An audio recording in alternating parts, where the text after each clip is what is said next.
My brother and I were especially close the whole time we were growing up because we moved around so much. We didn't form as many friendships with other kids, but we had a really tight friendship with each other. I believe that I probably was the closest person to him on earth, and he was to me.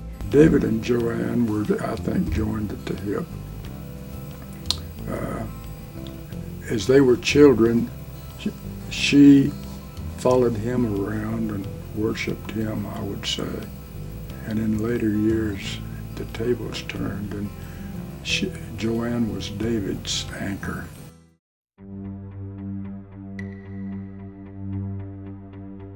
I can remember him being beaten up at school frequently, teased by the other kids. I remember my dad being pretty disappointed in him a lot. You know, when my dad was home, whatever it was that he wanted my brother to be, my brother wasn't it. I was always trying to get my dad to approve of my brother. Something would be different about him. There would be kind of a cold look in his eye, and he would be really short, and angry isn't the right word. It was just it was like he was a different person.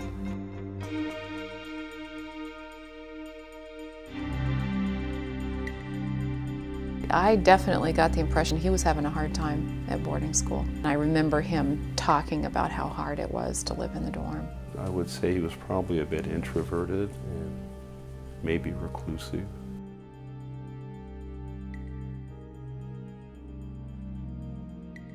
At some point, he picked up the knife. I remember being somewhat alarmed. I reached out and I said, "David, just hand me the knife and we'll stop right now." And that's when he slashed out and cut me right here between the thumb and forefinger.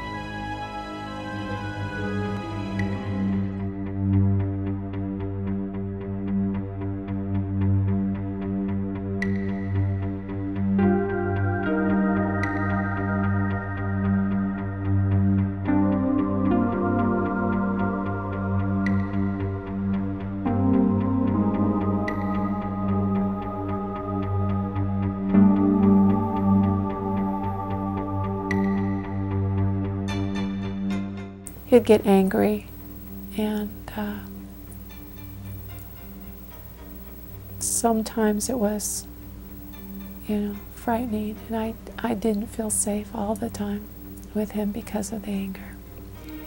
He ended up going to mental health and getting some counseling and some medication. I think it was right around the time that his marriage was starting to have problems. He came in and he was pretty down, so he was started on antidepressant therapy because he met the criteria. As I recall, he didn't follow up maybe one time, and then he just said, I don't need it. My parents were both yelling at each other, and my mom was starting to cry a little bit, and my dad got so upset with her that he actually grabbed her and shoved her up against the wall.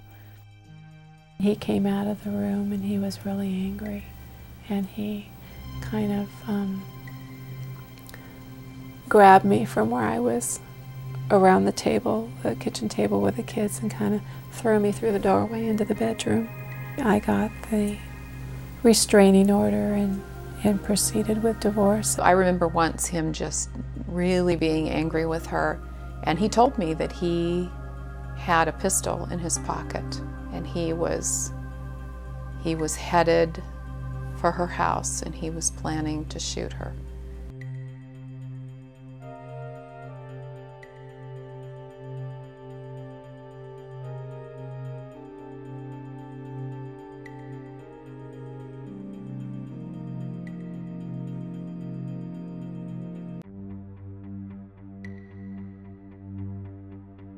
After the divorce,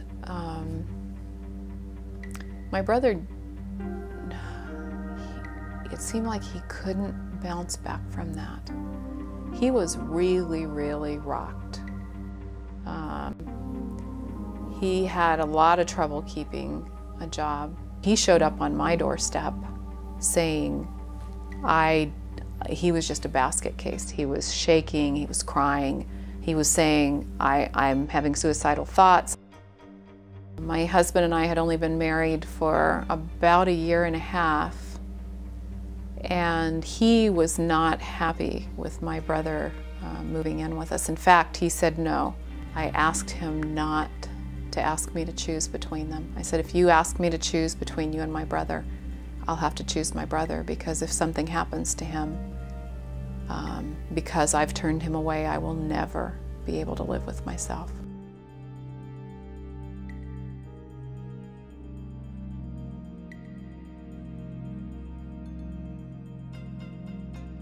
I remember talking to my brother and telling him in this conversation that I was considering moving back east. And I remember a change coming over him as I said that. And he said in that very strange, different voice, well, if you did that, I'd have to kill you. It's the first time I really felt danger from him. He hallucinated that he stabbed Dad 60 times with a hunting knife. And there was just blood everywhere. And that, you know, just totally freaked him out. And I was just horrified. Somehow, you know, as his mental condition deteriorated, I had this sense of impending disaster.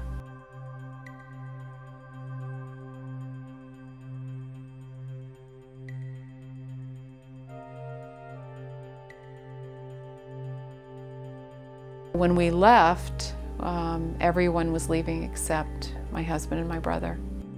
I remember the day that I left, my brother walked out with me to the car, and with tears in his eyes, he said, please don't do this, don't go, please don't go.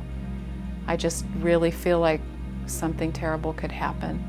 My stepdad really did not like my uncle, and he was making it very clear that he wanted him out. And my uncle, of course, hated him for it.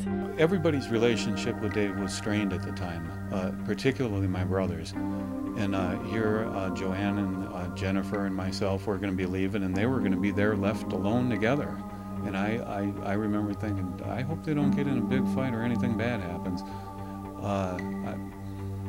I mean, I just had a bad feeling.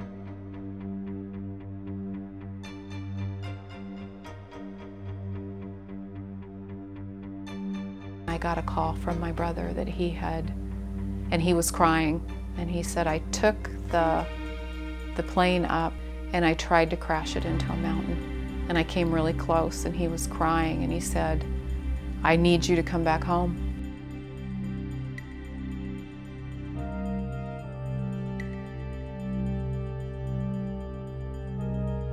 I called the cabin, and my husband picked up the phone, and he was, I could hear him eating. I could hear the spoon clinking. He was sitting at the counter eating, and I thought he was in the house by himself.